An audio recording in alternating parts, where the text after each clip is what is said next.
Hi, everyone, and welcome to the third roundtable of the Sustainable Global Economic Law Conference. This roundtable is entitled The Politics of Sustainability, Sustainability and/or Social Justice. My name is Ivana Isilovic. I'm Assistant Professor of Law at UVA, where I work on law, political economy, and gender. And this year, I'm the academic coordinator of the Sustainable Global Economic Law Project. And this project, SGEL from now on, is a unique interdisciplinary project bringing together international public, private, and EU law scholars concerned with intersections between global economic law, environmental, and social justice. So yesterday, the panelists explored the meanings of the economic, non-economic divide in law and how we might think, how we might want to think about SGEL, a sustainable global economic law, within capitalism. And today we are going to talk about sustainability. And before I give the floor to our wonderful group of speakers, let me introduce the moderator, Philippe. Philippe is Associate Professor in Jurisprudence at Tilburg Law School. In his work, he focuses on transnational environmental governance, and in particular, he looks at strategic litigation in relation to climate change. In 2017, he published a book entitled Transnational Sustainability Laws, book published by Cambridge University Press. He's currently the co-director of a very exciting project entitled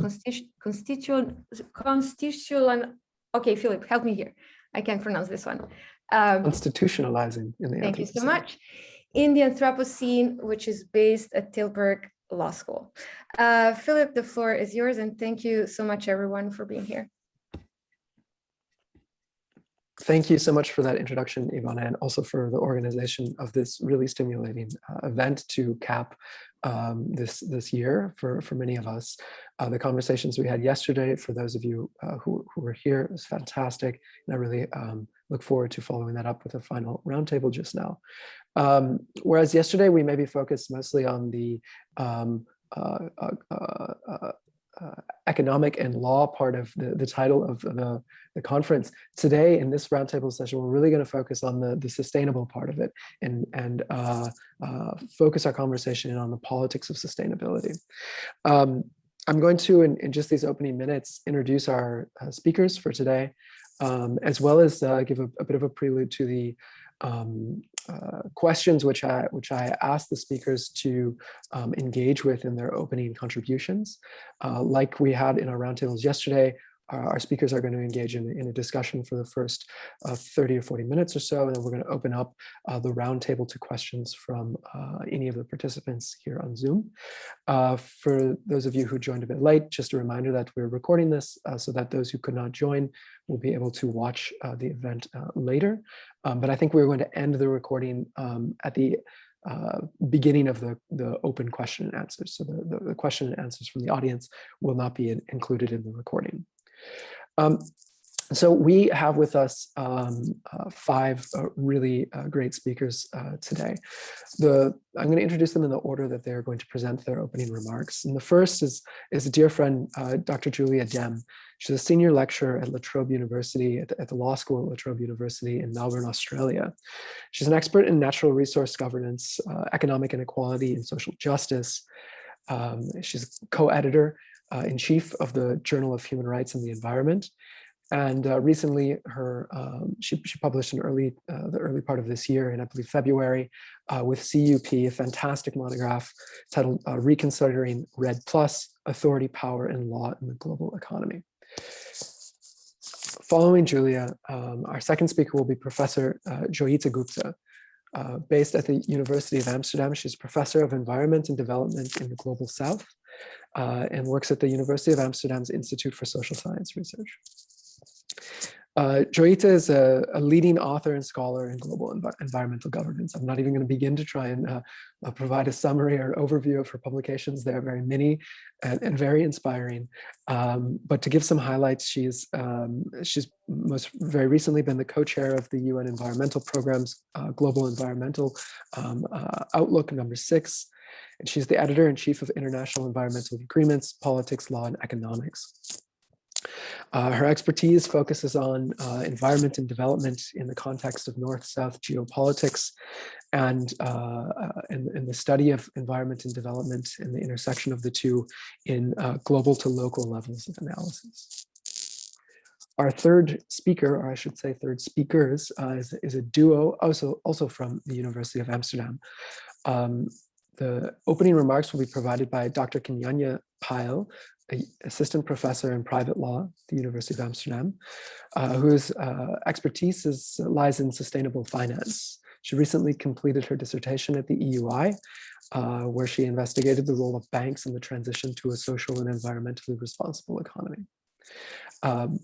The second in this tandem is Dr. Laura Burgers, also at the University of Amsterdam, also an assistant professor in private law.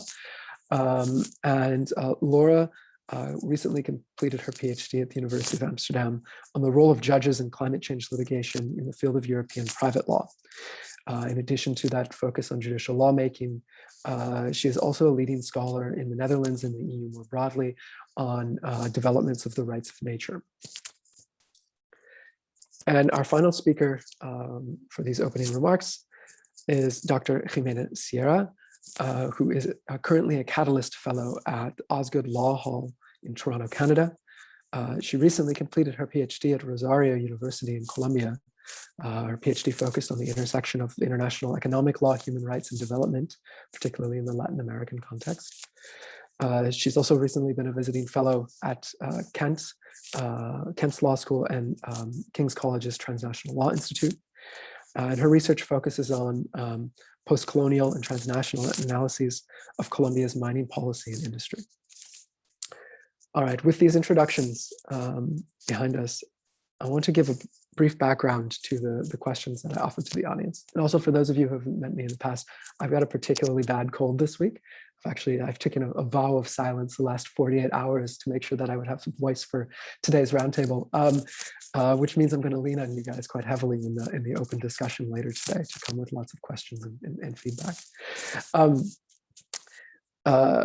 For this roundtable, I asked our presenters to consider 3 different questions focused on the politics of sustainability. The first question I asked them to consider was how they conceptualize or place the role of markets and the institutions of global capitalism in sustainability governance. In my own observations, markets and global capitalist institutions are often placed in one of 2 categories, either as potential tools and institutions where dynamics can be leveraged in order to achieve sustainability governance more effectively or more efficiently, or in an opposing point of view as kind of one of the fundamental problems at the core of unsustainable practices of natural resource extraction or the exploitation of vulnerable communities. But I'm not convinced that these are the only 2 kind of depictions that one might have for the role of markets and the institutions of global capitalism. So I invite the presenters to discuss how they approach this issue in their own research.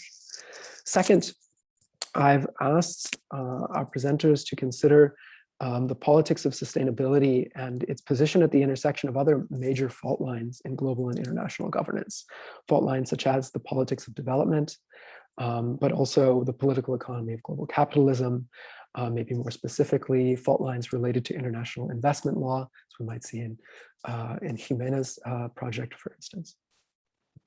And finally, I've asked our presenters to consider how sustainability, which in this discussion, I think we're kind of collectively approaching as a number of different things: sustainability as a discourse, sustainability as a concept, as a political project, as a set of practices, potential practices by environmental activists, labor activists, but also by corporate actors. So how can we approach sustainability and account for and respond to its reproduction of historical, racial, gendered, and class-based injustices that coincide with natural resource and environmental governance. And the crux of this question here perhaps focuses on the development side of sustainable development, which is a very forward-looking concept in many ways. And I guess I would challenge our presenters to think of the historical origins and contexts of sustainable development and sustainability governance, to consider the position of sustainability governance within post-colonial analyses, within a history of labor organization, and the deconstruction of organized labor, but also within historical patterns of gendered and racial vulnerabilities, blind spots in natural resource governance. So with these opening questions, I'm going to give the floor to Julia to get us started with this discussion. Julia, I welcome you. Thank you so much for the invitation to be here. I'm so delighted to be joining you all for this conversation. And before I begin, I want to acknowledge that I'm speaking from the unceded lands of the Wurundjeri people of the Kulin Nations. So the concept of sustainability or sustainable development was articulated in the 1987 Brundtland Report and has since the 1992 UN Conference on Environment and Development legitimated what Steve Burnside has called the compromise of liberal environmentalism. This normative paradigm treats environmental protection as compatible with and often premised upon the continuation of economic growth, the promotion of a market economy, and a liberal international order. More recently, this paradigm is arguably being superseded by a rhetorical focus on building a green economy, which arguably goes beyond the sort of discourse of sustainability, in that being green is no longer presented as a matter of responsibility, but also one of profitability and competitiveness in the future economy. And I think what's being foregrounded in a lot of these discourses of sustainability is a specific understanding of sustainability that's compatible with economic imperatives, in which nature or the environment is seen as being like capital stock, and the responsibility of sustainability is in turn an injunction to maintain intact the value of that stock of natural capital going forward. Taking this further, the promotion of the green economy has intensified moves to value nature in economic terms. And so we've now had nature reinscribed as natural capital alongside the monetary valuation of ecosystem services.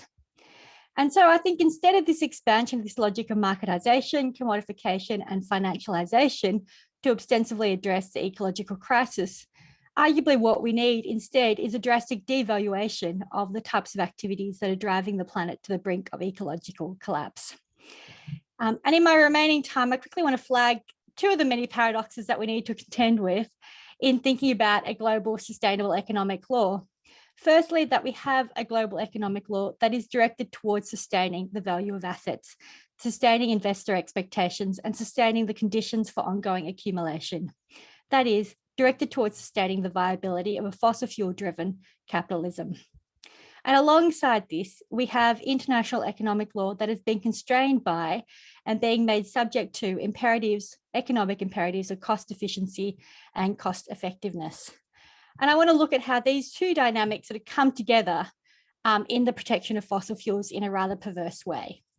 So the first part of this argument is fairly straightforward. We see how international economic law sustains investor expectations in the way international investment law is protecting the value of fossil fuel assets that would otherwise risk becoming stranded assets by allowing companies to bring claims against countries for decarbonisation policies that would devalue or make worthless fossil fuel infrastructures. The argument about international environment law, however, is a little longer, so please bear with me. So we see in Kyoto Protocol and in the UNFCCC that the imperatives of economic efficiency and cost effectiveness are explicitly included in there. But perhaps these imperatives had an even greater effect in how they've structured social debates on what sort of regulatory action is possible or desirable to address climate change.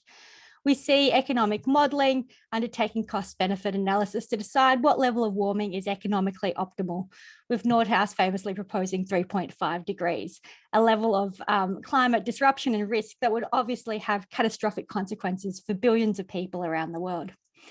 But perhaps most shockingly is how these assumptions also have influenced the modelling undertaken by the IPCC on mitigation pathways that influence policy development.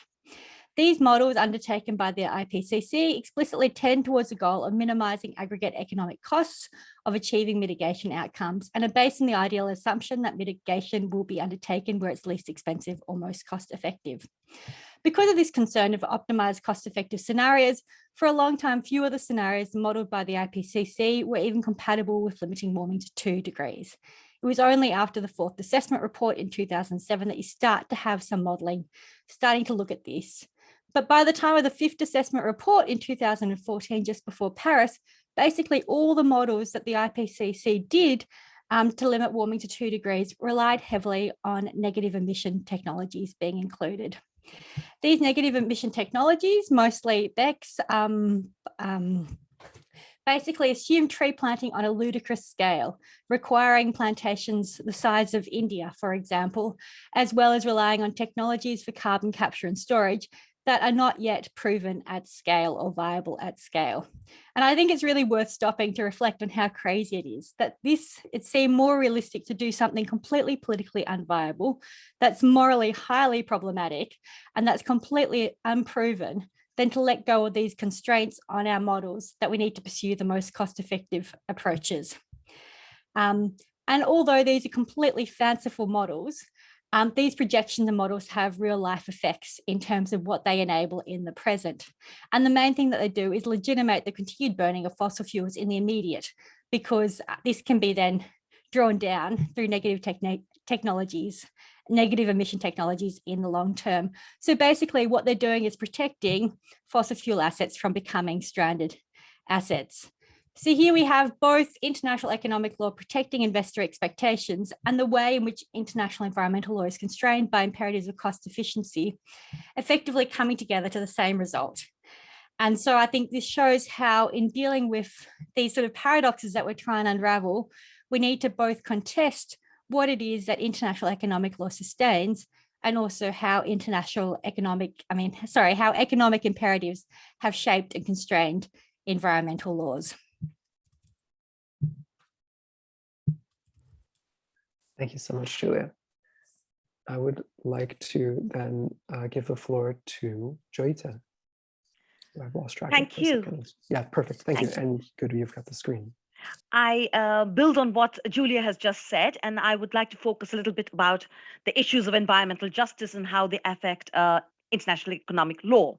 So if you look at international environmental justice, one of the key questions is, who is actually affected by all the environmental degradation that we are seeing today? So on the x-axis, you see privileged to marginalized people, and on the y-axis, you see low to high vulnerability. And there's massive amounts of evidence to show that the existential harm from environmental degradation is essentially falling on marginalized people. And of course, the intersectionality of different types of marginalization come together in causing this. If you then look at who is actually causing the problem, and again, you take the same X and Y, except that on the Y axis, you now look at the contributions to drivers and pressures in causing environmental problems, then you will find that the graph goes in a completely different direction. So the people who are more privileged tend to have a much higher environmental impact than those who are marginalized. It's not as if you and I are eating more breakfasts or lunches, but it's simply that our money in our pension funds, in our investments, are also being used as part of this larger narrative to invest in land grabbing, water grabbing, fossil fuel investments all over the world. So essentially, what you see is the privileged essentially cause the problem, and the marginalized are affected by the problem. And as a consequence, politically, it is extremely difficult to get a decision, because those of us who are causing the problem, we are also more able to influence the politics and decision-making processes. And this may be one of the reasons why, even though in international water law, the concept of no significant harm is respected and still implemented in many ways, in the area of environmental law, the concept of no significant harm appears to have become completely marginalized. And you see this over and over again in, for example, in the climate treaty, where this notion of harm and compensation is not there. And when you look at loss and damage, it's a very weak representation of this harm concept. The other problem is, of course, that we have been talking all along about the need for all of us to have reduced sovereignty as nation states. And yet, in the Agenda 2030 document, we go back to full permanent sovereignty. So, what you're seeing is that the poorer countries are very afraid that they will not be able to use their fossil fuels. And since Julia brought this topic up, I want to just spend a minute on it. The bulk of the remaining fossil fuels are in the global south. So de facto, if we want to achieve the 1.5-degree target, the countries we're asking to sacrifice in terms of use of fossil fuels are the developing world. And so they are very nervous, and therefore they're going for full permanent sovereignty, which is actually also in the interest of the global north, because that serves their interests as well. So I'm going to park this issue in terms of the no harm concept, the sovereignty concept. And perhaps before I move to the next slide, I should also mention that while the SDGs talk about access and human rights, and the Millennium Development Goals have talked about promoting the dignity of people through access to basic energy, water, um, um, housing, and food. This has not been implemented so far. So the actual implementation of this might lead to crossing planetary boundaries. We are now calculating what this means if we try to implement a level 1, which is a minimum dignity level, and a level 2, which is escape from poverty for 10 billion people in 2050. And you see that if you just do a minimum level, you're going to cross the planetary boundaries. Whereas today, it is the rich people who are squatting on the planetary resources. In this particular graph, what I'm trying to show you is how do we rank the different um, problems in the air, land, freshwater, oceans, and biodiversity arenas in terms of the pollution of these fields. And then we're looking in the blue to black graphs. How does this affect humans, human well-being, human health? And what you see is in terms of environmental degradation, biodiversity is worst affected, followed by air pollution, followed by the oceans, freshwater, and land. And this is in terms of the irreversibility of these changes. If you look at the impacts on humans, it is climate change and air pollution that cause the largest number of deaths and displacement, followed by freshwater, followed by biodiversity loss, oceans, and then land. I've also put dotted lines in because if you look at the idea of leaving no one behind, then basically, if land degradation affects 3.2 billion people's work, then perhaps land degradation has a massive impact on humans. Unfortunately, the data is not available. Moving from this initial discussion, I want to move towards transformative planetary justice. This is the work we are doing right now in the Earth Commission. And our argument is that conservative justice, which does not take into account harm, is not going to solve problems. So we take a transformative planetary justice perspective, which has intergenerational, intragenerational, international, intercommunity, intersectional, and interspecies justice as the starting point. We go from recognition justice as a very strong part of procedural justice. So we move away from Western ideas of justice to also take into account other ideas. And here we are looking at access to information, decision-making, courts, and civic space. And then we look at it in substantive terms, in terms of access to a minimum and allocation of risk, responsibility, and resources. So when we then try to translate this into action, we then translate this in terms of ends, so you can see it here, and means. In terms of ends, we argue that if we were to meet the just access levels to enable people to escape from poverty worldwide, what would this imply in terms of the environmental domains? At the same time, we look at the targets to protect the environmental domains, not from the perspective of what is a planetary boundary, but from the perspective of not causing significant harm to people, communities, and countries. And then we try to come up with a target for the globe. So if 1 degree, 1.5 is what people are talking about in general, we would argue that if you want to protect the Maldives or Tuvalu or the Inuit, it may have to be significantly lower than 1.5 degrees. But 1.5 degrees, going lower than 1.5 degrees, reduces the carbon budget, which might mean that there's no space for people to escape from poverty, leave alone the rest of us who have a much larger claim. So this is a story in terms of ends. The story in terms of means focuses on the drivers of ecological degradation. And one of the key drivers of ecological degradation is GDP and the need to convert, for some people, all kinds of ecological goods and services into commodities and to trade them in the international arena. So we have a number of drivers, and this is one of them. We also focus on minimum needs for people as well as maximum needs. So we're coming to limitarian justice as well as sufficientarian justice. Then we are looking at the liability for harm caused, and we're revisiting allocation mechanisms where we come back and revisit whether the market is the most appropriate place to allocate scarce resources and public and merit goods. And then we move to the elements of a just transformation, where we are trying to look at what are the various drivers of ecological degradation. And this makes us rethink our values, rethink our economics, technology, as well as our law. It requires us to implement minimum sufficientarian justice norms and even get into a discussion about maximum consumption ceilings or limitarian justice, move towards liability for harm caused, which can be corrective or restorative justice, and moving towards revisiting allocation mechanisms, which can be tax justice, public provision of public and merit goods, and revisiting basically markets. And finally, we will look at the agents of change. So this is sort of a bigger narrative around which I'm trying to look at the role of how international economic law perhaps needs to change.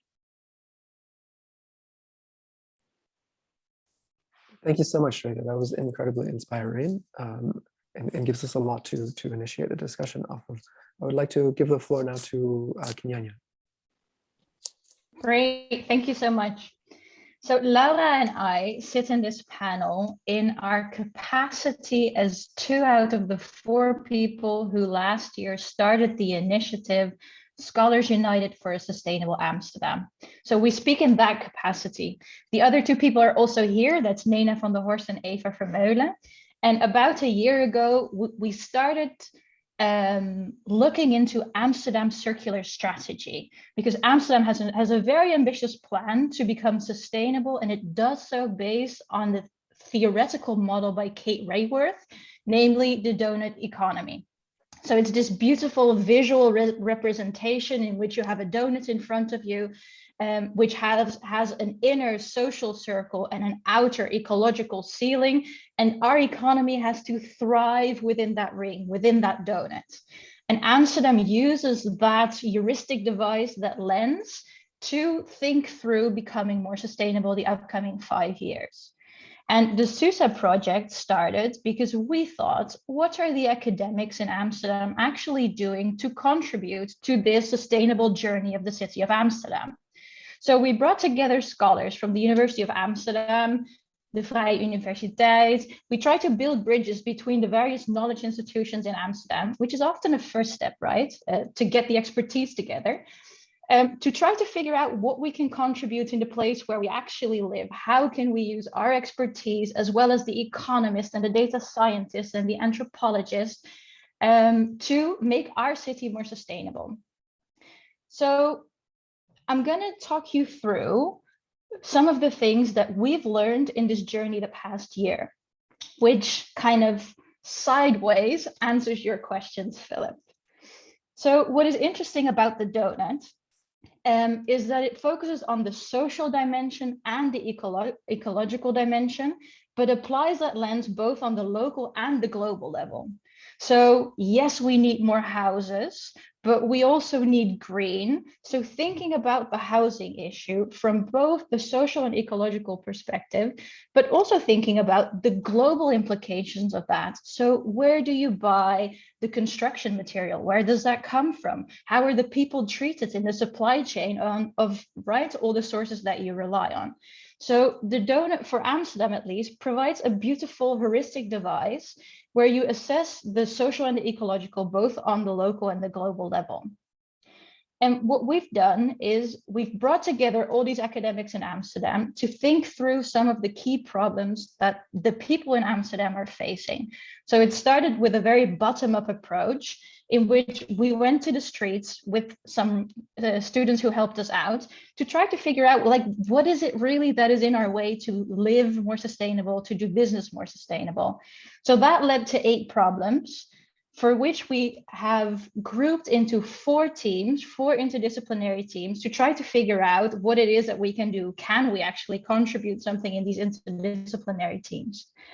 And I'm not going to talk you through what each of these teams has done, but I am going to talk you through some overarching findings that we think should be taken into consideration, because generally, right, the normative lens of the donut, it provides a manual, it provides something to work towards, but it doesn't really tell us how to do that. So a first finding is that the city must remain mindful of the extent to which the methods and the approach adopted for pursuing this donut-proof city may actually be part of the problem.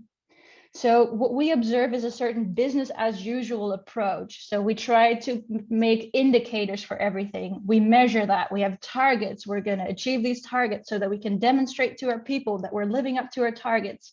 We're relying on climate scientists, and scientists are the big authorities in this field. But by emphasizing this sound scientific and technological solutions, we also make it something that is too complicated for the average citizens. So in this approach, there's a certain asymmetry of power that is being embedded in the approach to being more sustainable that alleviates certain types of knowledge and certain experts as the authoritative figures of a sustainable transition. So secondly, what the donut approach does is that it takes into account the social and ecological things used to be externalities that we didn't account for. So what that does is it simply complicates decision-making. There's much more to take into consideration. So it brings to the fore a plurality of interests that may complement one another, but they can equally conflict, right? So this raises the questions whether we are now equipped to deal with that, to deliberate, to do the ethical consideration and deliberation of all these conflicting interests. And it's important to then also take into account that the donut model, it's an economic model, right? So it's not a model for justice or democratic deliberation. So in its foundation, it's an economist who drafted this model. So a third point, which we observed when you go into the streets and you try to collect stories of, right, the sustainability issues that people face, is that the people in the neighborhoods, like the real local change makers, they don't understand the concept of the donut. It doesn't mean anything for them. For them, it's about trying to build connection between the people in these neighborhoods, bringing them together, coming to constructive dialogue and connecting with the non-human world around them. So, right, it's not just people living there, it's also the birds, the foxes, the rats, the plants that make up these communities. So what these people, like the local change makers, really stress is that they need agency. They must feel like they can make a change and influence decisions to be taken related to their neighborhoods. So they want to feel empowered through agency, and also like that make them feel that what they do matters, that they matter.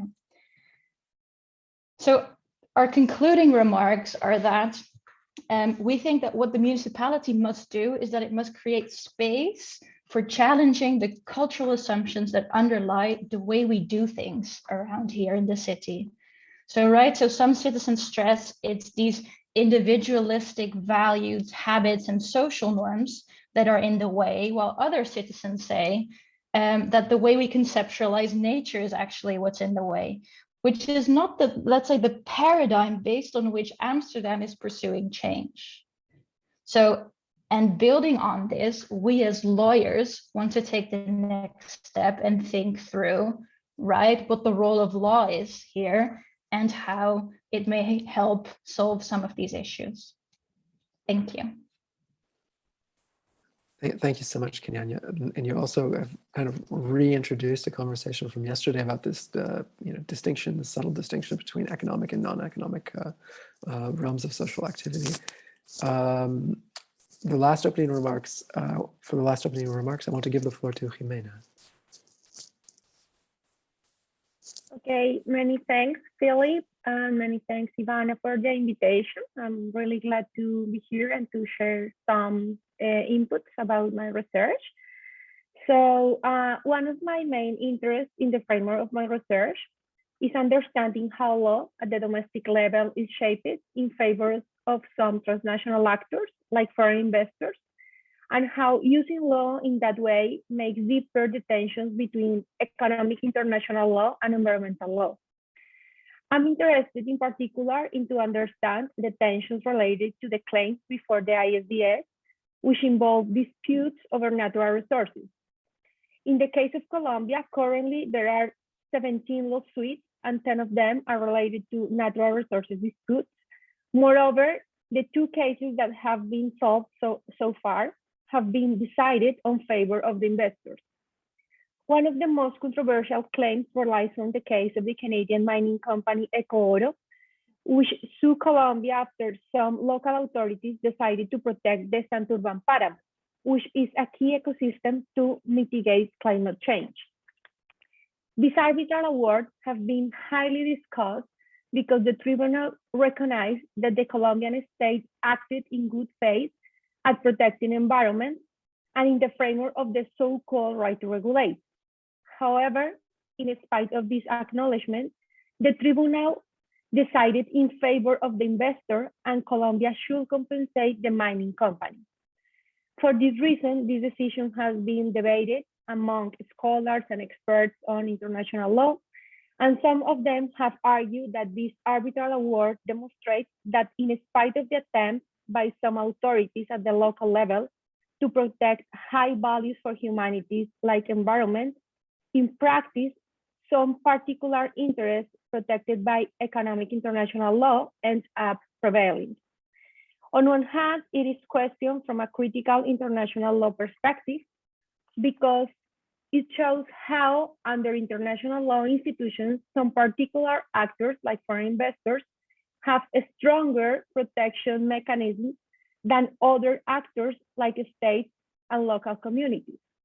This is quite problematic, especially taking into consideration that it is not only a matter of national interest for one particular country, but it is an essential issue for the sustainability of the planet and of the nature. In this sense, I question the use of transnational law unfolded both at the domestic level and at the international level as a tool to protect some particular interests of a few transnational actors at the expense of higher and more significant values for humanity, especially in times of climate crisis. Furthermore, I problematize how the sustainable developmental discourse have been incorporated in the international law and institutions and has been understood according to a particular interpretation that is more in alignment with an economic development notion and with a hegemonic economic model. This interpretation is addressed to sustain the global capitalist system, but not the planet. And at the same time, it puts aside the needs of subaltern groups and local communities.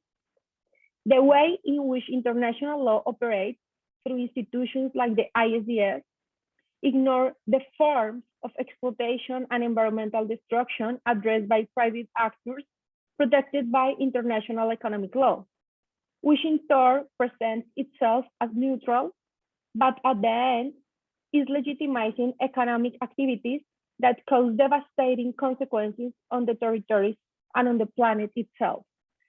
Finally, I want to remark that the capitalism perspective provides us a key analytical framework to understand this problem because it allows us to understand how private capital encourages a realignment of international law in favor of some particular interests, focusing on the analysis of global capital process and their extractive dynamics associated with the phenomenon of climate change in a situated perspective. So I would love to share some comments and additional clarifications in the Q&A section. Thank you so much, Jimena. This is fantastic, a great introduction. So these have been really rich initial contributions, and they give rise for me to at least two kind of follow-up questions to kind of push you guys a bit further in this discussion. The first I want to draw attention to is the question of if we're discussing the politics of sustainability, the politics of sustainable development. One question that comes to the focus in the discussion so far is whose sustainability, or sustainable for whom. And what I see in your contributions is that sustainability governance exists within a distribution of, as Joyeeta points out, a grossly unequal or asymmetrical distribution of causes and consequences. And when you begin to pull apart this question of positionality within sustainability, in discussing aspects of intersectional marginalization, but also the distribution of consequences in an interspecies perspective, we quickly begin to find ourselves in a very complex landscape of potentially, not necessarily, but potentially conflicting interests. And I wonder how you approach this complexity in your projects. Where do we begin to find a normative starting point to address this question of whose sustainability, when, if we are really beginning to take the sustainability and the Anthropocene seriously, there are also species who are going to be better off as a result of climate change, right? And not 2 degrees, but 3, 4, yes, keep it coming, right? There are species here in the Netherlands, one of the bigger environmental points of discussion is on phosphates and nitrogen pollution. And there are species who are proliferating as a result of that. The blackberry bushes in this country have never had a better time in the last thousands of years. So where do we begin to find a normative starting point when we take, on the one hand, taking the complexity of these different forms of marginalization and vulnerability seriously, but that also pushes us to realize that there is not a neat resolution to these conflicting interests. That's the first question. I'll add a second and then reopen the floor to the speakers.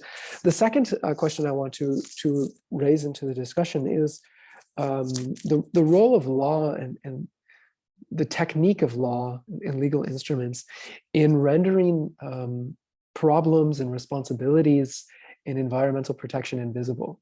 And this was a theme I saw that came up in a number of your texts that you submitted prior to the event. So for instance, Jimena, in your project, I'm fascinated by this dispute. I'm forgetting the name of the ecological area, but this dispute, this ISDS dispute in which the Canadian state is really absent, right? The role of the Canadian state, and instead all the focus is placed on the Colombian state, the role of the global South state, which finds itself very uncomfortably pinned in 2 different fragmented areas of international law. On the one hand, in this case, right, the Colombian state is penalized for exercising its public regulatory functions in good faith to protect a rich ecological region. On the other hand, if it hadn't taken those actions, it could very well have been found to fail to fulfill its obligations under international environmental law. So on the one hand, the global South state is pinned in these uncomfortable conflicts within the fragmentation of international law. But the role of the Canadian state and its role in regulating its mining industry, both within Canada and extraterritorially, never kind of, it is rendered invisible in this particular manifestation of the dispute. Likewise, Kinanya and Laura, in your project, which is really, I mean, it's a fascinating project within the context of Amsterdam. And I think particularly in light of this week and in the new governing coalition of our new government, for those who aren't in the Netherlands, we've been waiting 9 months, and hurrah, we have the same governing coalition that we had 9 months ago. History is repeating itself, apparently. But I wonder the extent to which the methodology in the project and the focus in the urban setting, although you are trying to kind of capture the broader global value chains that feed into the local economy in Amsterdam, but can they really grasp these more structural problems? I think when I think of Amsterdam, I think of its structural reliance on short-haul tourism flights, bringing tourists to Amsterdam for long weekends, and the just kind of gross unsustainability of this form of tourism, which has fueled its economies for so many decades. And now we see this week in the governing coalition that that the national government, so outside of the control of the city, really wants to plow forward with plans to open a second airport just across the water in Lelystad, only to continue, I mean, clearly to continue fueling the use of air traffic to bring people into Amsterdam, right? And so it's at times I wonder if we risk losing sight of the forest amid the trees, and failing to by kind of being captured in the techniques and the instruments of urban governance, failing to see these broader structural questions, which might happen just outside of the border of the gemeente Amsterdam, right, in Lelystad, but have massive economic and sustainability impacts on Amsterdam's economy. All right, so I'm going to leave those two questions, and we don't need to go in the same order. So I'd like to give the floor to whichever of the speakers feels kind of most compelled to reignite conversation. Go ahead, Joyeeta. Oh, sorry. So to go back to your question about whose sustainability, and I'm going to take two parts to it. The first part is the species storyline. So when we talk about interspecies justice, we're not talking about protecting one species versus another. We're talking really about functional diversity, taxonomic diversity, and phylogenetic diversity. And so we're looking at this role of diversity in ensuring that the Earth system continues to function, because we can't take out one species and say, let's protect the bee, but let's forget about the tiger. That's not how it works. And so we have an entire set of experts who are trying to look at what level do we need these species, and what does it imply at a global level, but what does it imply also at a local level? So it's really not about the issue that you raised, Philippe. It's much bigger than that. In terms of humans, our starting point is the weakest. We must protect the weakest because we have created the weakest. So our starting point is poverty is not innate, it is created. People are not vulnerable of themselves, their vulnerability is created. And so essentially, we would start from whoever is the most vulnerable to a particular problem, and it doesn't matter where in the world they are, whether they're the Inuit in Canada or whether they're the Maldivians in Maldives. That's the starting point for trying to see how do we prevent irreversible existential harm to people. To come to your second question on the role of the northern state and its invisibility, I can give you some more examples. The Western countries have been providing public funds for investments in fossil fuels for a very long time. They're just now beginning to stop. And in that context, Japan is not yet beginning to stop. So what you're seeing is they have been lending money to developing countries at a very high rate of interest because of the political risk involved, and these countries will then have to phase it out because of the 1.5 degree target, and they will be left with stranded assets. And we are now also seeing that shareholders are getting rid of their shares to developing countries, including governments.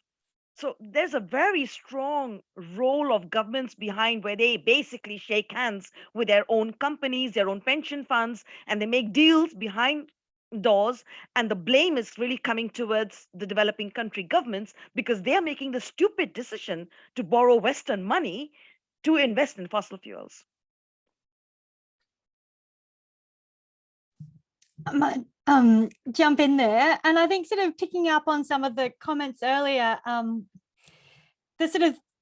just quickly wanted to flag too that this sort of idea of sort of that donut economics and the idea of the internal basic needs and sufficiency and that sort of idea of justice sufficiency justice Joyeeta was talking about, as well as that limitarian justice and the idea of limits, that was already present there in the 1974 COCOA Declaration, which was infused by ideas of the new international economic order. And I think that this sort of conception was one of the things that was displaced when we get the idea of sustainable development coming to take centre place in the 1980s and 1990s. Like that declaration already said that environmental problems cannot be left to the automatic operation of market mechanisms, and highlighted the need to challenge unequal economic relationships in order to create a system more capable of meeting the inner limits of basic human needs for all the world's people without violating the outer limits of the planet's resources and the environment. And so I think we see in the sort of shift away from this to sustainable development, also a shift away from these sort of broader questions about the need for redistribution, global redistribution, and the need for a change in the global economic rules that sort of structure these relationships between the global north and the south. And I think sort of picking up also on what's been said, these questions about, whose benefits and who will be harmed do get really complex and fraught. But I think that's sort of why my focus has sort of been on how do we hold accountable those who have caused the problem in that sense. And I think this is a question that's constantly being evaded by various different mechanisms, both by mechanisms of carbon markets and offsetting, allowing some of the greatest polluters to sort of buy their way out of making emission reductions. But also in my research, I sort of tried to look at how this question of loss and damage that's been raised by small island states since prior to the declaration being raised has constantly been evaded. And then even now, when it has been incorporated into the international agreements, this question of responsibility, it's being sort of what we see instead, rather than the take up of responsibility as a matter of obligations, imposed on those who have caused the problem, the countries of the global north who have extracted fossil fuels and financed fossil fuel development. We instead see a responsibilization of those who are most vulnerable to create to take responsibility to adopt the insurance mechanism and things like that. So this is what we're seeing promoted through the also mechanism on loss and damage is knowledge transfer on insurance mechanism, knowledge transfer on financialized mechanisms such as catastrophe bonds, etc., which all lead to a responsibilization of those who are most vulnerable, putting the emphasis on them to take action to protect themselves, often through increased focus on financial markets themselves, rather than an actual holding to account or to creating responsibility, obligations of responsibility on those who have caused the problem.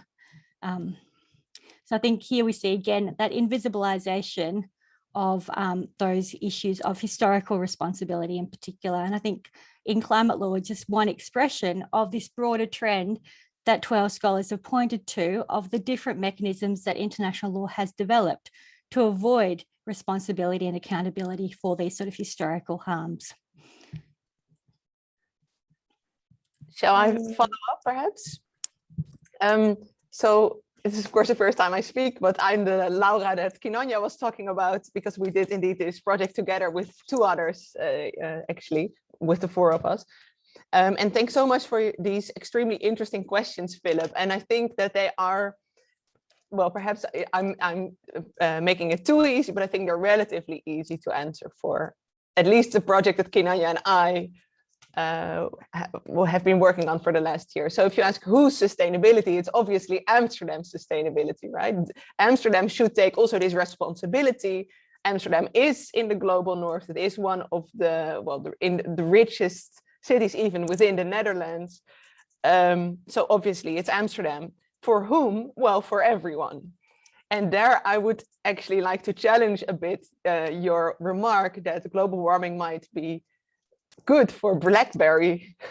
Perhaps yes, with 1 degree, they might like it, but in the end, of course, when there is too many wildfires and the whole Netherlands will be gone under the sea, the BlackBerries will not be so happy anymore. So I think, so we should also not exaggerate the benefits. I think that is, yeah, it is funny, but in the end, it's not going to be funny at all, obviously. So And it is, of course, totally true that indeed there are these conflicting interests, I think, though perhaps not for the BlackBerry so much, that need to be addressed. And therefore, we found it also very interesting that the Amsterdam has taken this economic model as a sort of apolitical, it assumes also that this is apolitical, but indeed we have exactly found this problem that there are sometimes conflicts. So to give you one example, because we collect of course many stories, we spoke to a woman who was disabled and was really not happy that a lot of parking lots were giving up to make small little parks because she's disabled and now she can no longer reach the shops that she wants to go to. So yeah, Philip says to me that it's a nitrogen problem rather than climate change that the BlackBerries might be happy with. Yeah, but that's true. But they, of course, also are interconnected. But anyway, so there are conflicting interests that also lead to distributive questions, so political questions. So that is something to be careful about, especially with regard to this donut economics.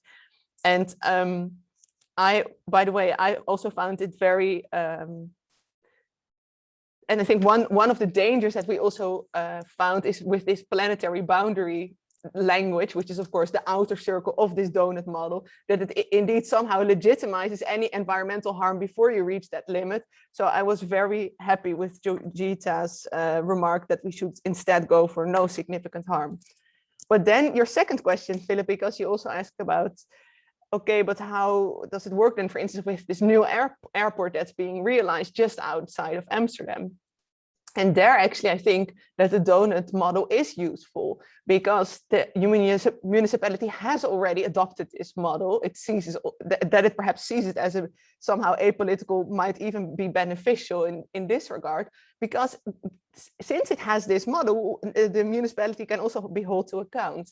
And I think that it is difficult to argue actually that this extra airport would increase within Amsterdam's boundaries, like this would increase social justice, and it will definitely not increase, of course, environmental sustainability. So I think that is a good thing that they have the donut economy as a starting point. And also it is, I think there it is added value that we put together these interdisciplinary teams, which then in turn also can connect what we do in Amsterdam to what is happening outside.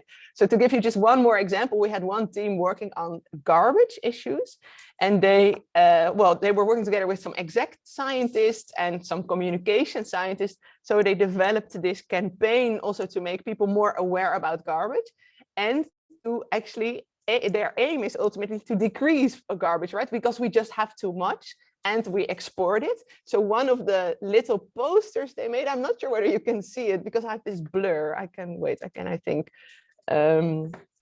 put that off. Well, I don't know how to do it, but anyway, they made like this sort of small poster about that we should be aware of that we are exporting most of our waste and we should really be stopping that. So there I also think that, well, this interdisciplinary project has at least something to offer. Thanks. Okay. Thank you, Laura. Jimena, right before I give you the floor, I just want to invite the other members of the audience to start developing their own questions, because as soon as you are done, I'm going to open the discussion up to questions from other members in the audience as well. Go ahead, Jimena. Right, thank you. Yes, actually the role of Canada, the Canadian state, in the mining and destructive policy in Colombia and in another Latin American countries has been essential and paradoxical in some sense, because Canada has these famous discourse on protecting environment, and it is paradoxical in the sense that those environmental policies, it seems that are not extended to global South countries, but it makes complete sense from a global coloniality perspective. because global north countries like Canada actually need these exploitation activities in global south countries. So it makes sense that Canada has played an essential role supporting the drafting and the reforms of the mining code in Colombia and of the legal reforms that make that the Canadian corporations access easily to some requirements like environmental licenses. And the Canadian state also has played a key role in drafting not only the free trade agreement between Colombia and Canada, but other free trade agreements, which actually are the base for the demands before the ISDS. And these agreements are really favorable for Canada because it is a capital exporter country. So it involves high advantages for this country. But I want to emphasize one element of these agreements, and it is the sustainability discourse. I mean, the agreement has a really strong sustainability discourse that is translated in many ways. You can see in these environmental policies, you can see another notions like responsible mining, like social licenses that actually are based in some Canadian experience related to famous mining towns like Sudbury. And they want to put this experience as examples to follow by other global south countries. So from the perspective of global coloniality, it makes complete sense because the idea of global coloniality suggests that the former empires or the global north countries actually required these asymmetric and these domination relationships in order to advance in some modernity project or in some development project, whatever it means. And when some global south countries try to go beyond these dominated positions, and then this system doesn't allow to do that because it is necessary to maintain these hierarchies. You know, it's like when you think about countries, for instance, like Brazil or Ecuador, that they have tried to challenge in some extent this system, and then they are able to maintain this subordinated position. That is what happened with Ecuador, that in some extent withdraw from the ISDS system, and then it has to return again to this system as well, because its needs are global south country and the needs of investment, and that it makes complete sense from this post-colonial perspective. Thank you so much, Jimena. And I already see a whole host of questions from the participants. I'm going to just read out the first one from